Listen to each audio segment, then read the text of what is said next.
South Pacific ocean, जिसमें एक ऐसी भी जगह मौजूद है जिसे स्पेसक्राफ्ट सिमेट्री कहा जाता है, यानी कि स्पेसक्राफ्ट्स का कब्रिस्तान। यहाँ 1971 से लेकर आज तक दुनिया भर की स्पेस एजेंसीज अपने फेल्ड रॉकेट्स और सैटेलाइट्स गिराती है। यहाँ तक कि इंटरनेशनल स्पेस स्टेशन यानी कि ISS और हबल स्पेस टेलीस्कोप को भी 2031 में यही गिराया जाएगा। इस जगह को पॉइंट नीमो कहा जाता है, जो हमारी जमीन की सबसे मिस्टीरियस लोकेशन है। यहाँ जाने वाला कोई भी इंसान वापस नहीं आ सकता, क्योंकि यहाँ से हजारों किलोमीटर के रेडियस में ना तो कोई जमीन है और ना ही कोई इंसान है। यहाँ तक कि इस एरिया के ओशियन में कोई भी मरीन लाइफ नहीं है और इसके बिल्कुल ऊपर इंटरनेशनल स्पेस स्टेशन मौजूद है। पॉइंट नीमो के बारे में जानने से पहले हमें पोल्स ऑफ इनएक्सेसिबिलिटी को समझना होगा। पोल्स ऑफ इनएक्सेसिबिलिटी जमीन पर मौजूद कुछ ऐसी जियोग्राफिक लोकेशन को कहा जाता है जहाँ पहुँचना बहुत मुश्किल होता है, क्योंकि ये लोकेशन जमीन की ऐसी जगह होती हैं जहाँ इनके करीब के आइलैंड्स भी बहुत दूर होते हैं, यानी कि हमें कॉलोनी और इमरजेंसी में मिलने वाली हेल्प भी हजारों किलोमीटर दूर होगी,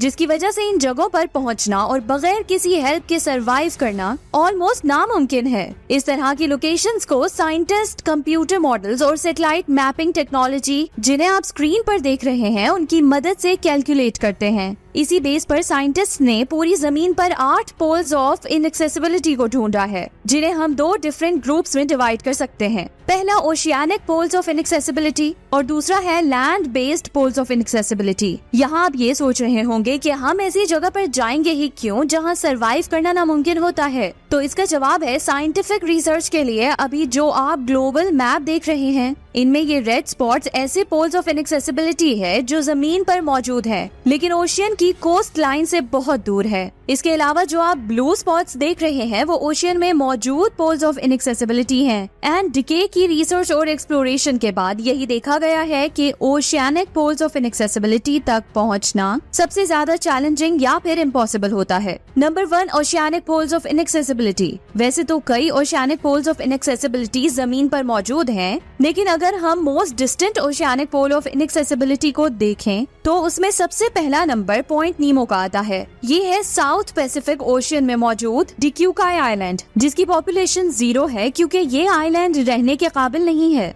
लेकिन इसके बावजूद ये ब्रिटेन का हिस्सा है। पैसिफिक ओशियन में मौजूद ये आइलैंड और इसके अलावा भी कई आइलैंड ब्रिटेन की ओवरसीज टेरिटरी का ही हिस्सा हैं। ये आइलैंड बहुत खास है क्योंकि ये पैसिफिक ओशियन की सबसे ड्राउनी जगह के करीब है, जो कि पॉइंट नीमो है। 1992 में एक इंजीनियर ने जियोस्पेशियल कंप्यूटर प्रोग्राम की मदद से पैसिफिक ओशियन में एक ऐसे पॉइंट का पता लगाया जो जमीन से बहुत ज्यादा दूर हो। जब इस पॉइंट को डिस्कवर किया गया तो साइंटिस्ट इस जगह के खाली होने की वजह से इतना ज्यादा परेशान हुए कि उन्होंने इसे पॉइंट नीमो नेम दे दिया, जो जूल्स वर्न के इस फेमस नॉवल के कैरेक्टर कैप्टन नीमो से इंस्पायर था। इसके अलावा इस नेम की एक और खासियत ये है कि लैटिन लैंग्वेज में इसका मतलब नोबडी होता है, जो पॉइंट नीमो पर फिट बैठता है। क्योंकि दुनिया के सबसे बड़े ओशियन में मौजूद इस पॉइंट का खाली होना किसी मिस्ट्री से कम नहीं है। मार्स प्लैनेट के टोटल एरिया जितना पैसिफिक ओशियन भी अपने आप में ये एक मिस्ट्री है। पॉइंट नीमो एक ऐसा रीजन है जो हमारी जमीन पर मौजूद लाइफ लेस जगहों में से एक है। यहाँ आपको कोई लाइफ देखने को नहीं मिलेगी,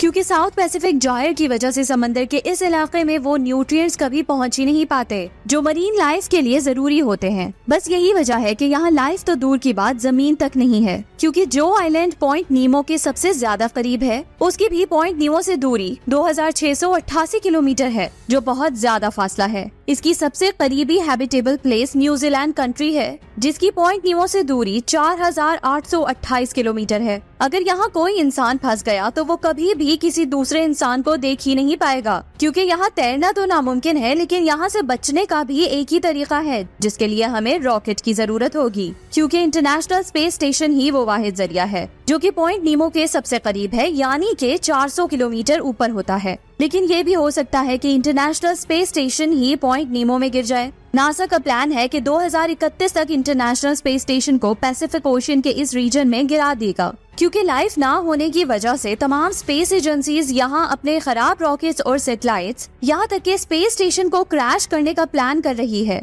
इसीलिए तमाम स्पेस एजेंसीज 1971 से ही पॉइंट नीमो को स्पेसक्राफ्ट सिमेट्री की तरह यूज कर रही है। यहाँ ह्यूमन हिस्ट्री का पहला स्पेस स्टेशन सैल्यूट भी गिराया गया था। उसके बाद USSR का 1986 में लॉन्च होने वाला MIR स्पेस स्टेशन को 2001 में पॉइंट नीमो में डुबो दिया गया और रिसेंटली नासा ने भी अनाउंस किया है कि वो ISS और हबल स्पेस टेलीस्कोप को भी इसी जगह पर गिराएगा। लेकिन यहाँ सबसे बड़ा सवाल पोल्यूशन है। तो देखें, पॉइंट नीमो समंदर की एक ऐसी खाली जगह है जहाँ दूर दूर तक कोई भी ह्यूमन कॉलोनी मौजूद नहीं है, जिसकी वजह से पॉइंट नीमो पर किसी भी कंट्री का कोई भी कानून लागू नहीं होता और इसीलिए तमाम स्पेस एजेंसीज बगैर किसी रोक टोक के अपने स्पेस क्राफ्ट यहाँ गिराते हैं। लेकिन यूनाइटेड नेशंस जो ऑलमोस्ट तमाम कंट्रीज का ग्रुप है, उसके 2 ऐसे लॉज हैं जो पॉइंट नीमो पर भी अप्लाई होते हैं। फर्स्ट आउटर स्पेस ट्रीटी है, जिसके मुताबिक अर्थ के एटमॉस्फेयर में री एंट्री के दौरान अगर किसी स्पेस क्राफ्ट का कोई टुकड़ा किसी कंट्री की टेरिटरी में गिरता है तो मालिक कंट्री के खिलाफ एक्शन लिया जाएगा। Second law,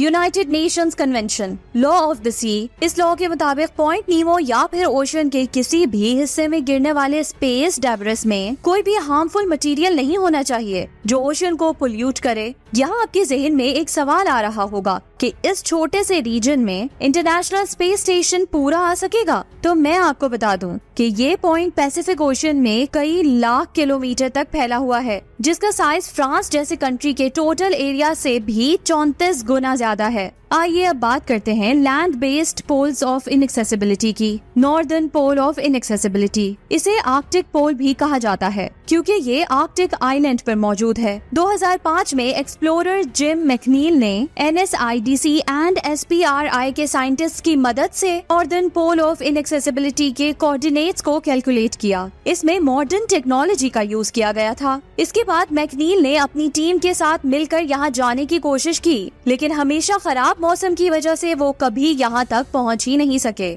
number 2, south pole of inaccessibility. ये जमीन का सबसे खतरनाक पोल ऑफ इनएक्सेसिबिलिटी है जो एंटार्क्टिका में मौजूद है। इसके कोऑर्डिनेट्स आप स्क्रीन पर देख सकते हैं, जिसकी मेजरमेंट सोवियत यूनियन के साइंटिस्ट ने की थी। ये ऐसे रेयरेस्ट पोल ऑफ इनएक्सेसिबिलिटी में से एक है जहां इंसान जा चुका है। यहाँ सोवियत एंटार्क्टिक एक्सपीडिशन नेम का एक रिसर्च स्टेशन भी मौजूद है, जिसे 14 दिसंबर 1958 में सोवियत यूनियन ने बिल्ड किया था। Number 3, continental poles of inaccessibility. जमीन के अलग अलग कॉन्टिनेंट्स पर भी साइंटिस्ट ने ऐसे कई पोल्स ऑफ इनएक्सेसिबिलिटी को कैलकुलेट किया है जिनकी ज्योग्राफिक लोकेशन बहुत ज्यादा एक्सट्रीम है। इनमें सबसे पहला नंबर इसका आता है जो एक रेगिस्तानी इलाका है। यहाँ कोई भी ह्यूमन सेटलमेंट नहीं है और ये बॉर्डर के बहुत ज्यादा करीब है, जिसकी वजह से यहाँ जाना बहुत ज्यादा मुश्किल है। इसके बाद दूसरा पोल ऑफ इनएक्सेसिबिलिटी अफ्रीका में है, जिसके कोऑर्डिनेट आप स्क्रीन पर देख सकते हैं। थर्ड नंबर का pole of inaccessibility North America में मौजूद है, जो अमेरिका की साउथ डिकोटा स्टेट से करीब 11 किलोमीटर दूर एक बंजर जगह है। इसके कोऑर्डिनेट आप स्क्रीन पर देख सकते हैं। वैसे तो ये सब पोल्स ऑफ इनएक्सेसिबिलिटी यूनिक और चैलेंजिंग हैं, लेकिन फिर भी साइंटिस्ट का फेवरेट पॉइंट नीमो ही है, जिसकी एक वजह इससे जुड़ी एक मिस्ट्री है। 1997 में अमेरिका की नोवा कंपनी ने पॉइंट नीमो के करीब ultra low frequency and high amplitude under water sound detect किया था, जो ब्लू व्हेल के साउंड से कई गुना ज्यादा लाउड था। साइंटिस्ट का कहना था कि पॉइंट नीमो के करीब अनडिस्कवर्ड सी मॉन्स्टर मौजूद है जिसका ये साउंड है। ये मिस्ट्री तो आज भी सॉल्व नहीं हुई, लेकिन कुछ साइंटिस्ट ने अपनी एक्सप्लेनेशन में कहा है कि ये साउंड एंटार्क्टिका में मौजूद किसी ग्लेशियर से आइसबर्ग के टूटने की है। आपको इस बारे में क्या लगता है? नीचे कमेंट्स करके जरूर बताइए। अपना बहुत ज्यादा ख्याल रखिए। अल्लाह हाफिज।